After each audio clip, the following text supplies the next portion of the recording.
Assalamualaikum warahmatullahi wabarakatuh.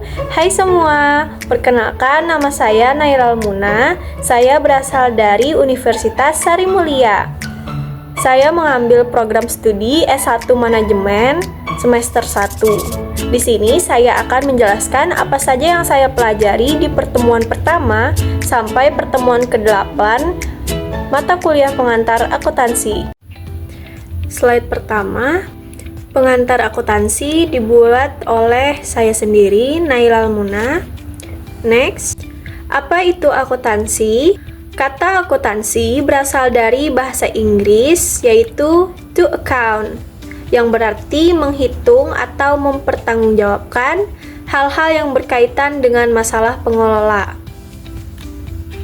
Akuntansi sendiri berarti suatu proses pencatatan, penggolongan, peringkasan, dan pelaporan atas transaksi-transaksi keuangan perusahaan serta interprestasinya.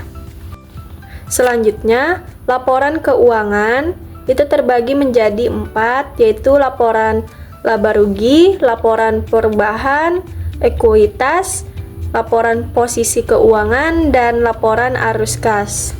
Yang pertama, laporan laba rugi. Laporan laba rugi itu rangkuman dari pendapatan dan beban selama periode waktu tertentu. Kalau laporan perubahan ekuitas, itu rangkuman dari perubahan ekuitas pemilik selama periode waktu tertentu. Sedangkan laporan posisi keuangan itu berarti daftar aset, kewajiban, dan ekuitas pemilik pada tanggal tertentu. Dan yang terakhir, laporan arus kas. Itu adalah rangkuman dari penerimaan dan pengeluaran kas selama periode waktu tertentu. Next, prinsip-prinsip akuntansi. Prinsip-prinsip akuntansi terbagi menjadi 3. Yang pertama ada konsep entitas, yaitu suatu organisasi yang berdiri sendiri, terpisah dari pemilik atau organisasi lain. Yang kedua ada konsep objektif, yaitu laporan akuntansi harus didasarkan pada data yang bisa dipercaya. Yang ketiga, ada konsep biaya. Barang yang harus dibeli dicatat berdasarkan pada biaya sesungguhnya. Jadi, walaupun mungkin harga normalnya tidak seperti biaya sesungguhnya. Selanjutnya, persamaan dasar akuntansi. Sebelah kiri ini adalah rumus dari persamaan dasar akuntansi tersebut. H sama dengan U plus M. H itu harta sama dengan U, utang, plus M, modal. Jadi harta sama dengan utang plus modal. Dan di sebelah kanan ini ada contohnya. 10 sama dengan 4 tambah 6. 10 itu hartanya, 4 itu utangnya, dan 6 itu modalnya. Menjadi 12 sama dengan 3 plus 9. 12 itu harta, 3 itu utang, dan 9 itu modalnya. Yang artinya dari awal itu bertambah. Bertambah apanya? Bertambah hartanya, utangnya berkurang, modalnya bertambah. Dari 10 ke 12, 4 ke 3, dan 6 ke 9. Next, proses akuntansi itu terbagi menjadi 4. Yang pertama, jurnal umum. Yang kedua, buku besar.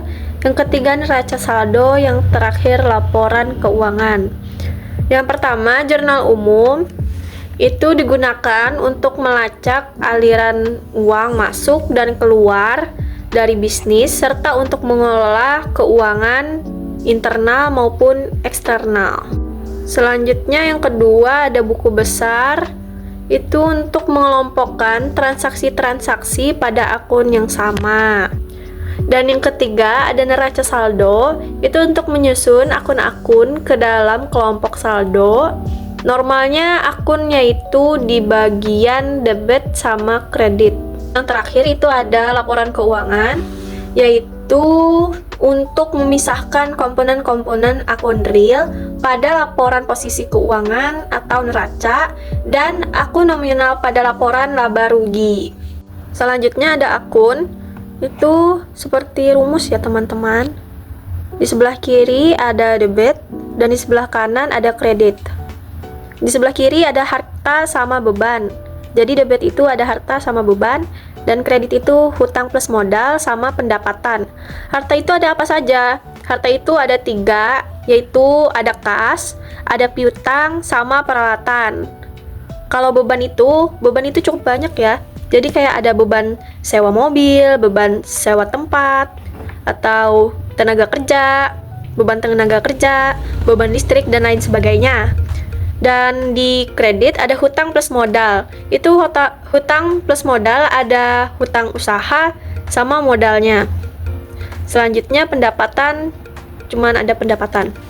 Next, siklus akuntansi. Apa itu siklus akuntansi? Sebelumnya siklus itu apa? Siklus itu artinya berulang ya. Berulang-ulang. Nah, jadi ada siklus akuntansi merupakan proses berulang yang dilakukan perusahaan untuk mengidentifikasi, menganalisis, dan mencatat semua tindakan akuntansi dalam 1 tahun kalender. Siklus akuntansi membantu perusahaan menyusun laporan keuangan yang akurat dan efisien. Apa saja yang ada di siklus akuntansi? Next. A. Karakteristik perusahaan jasa.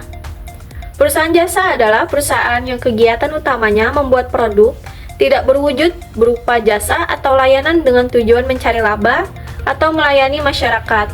Contohnya, dari layanan jasa adalah misalnya MUA, make up.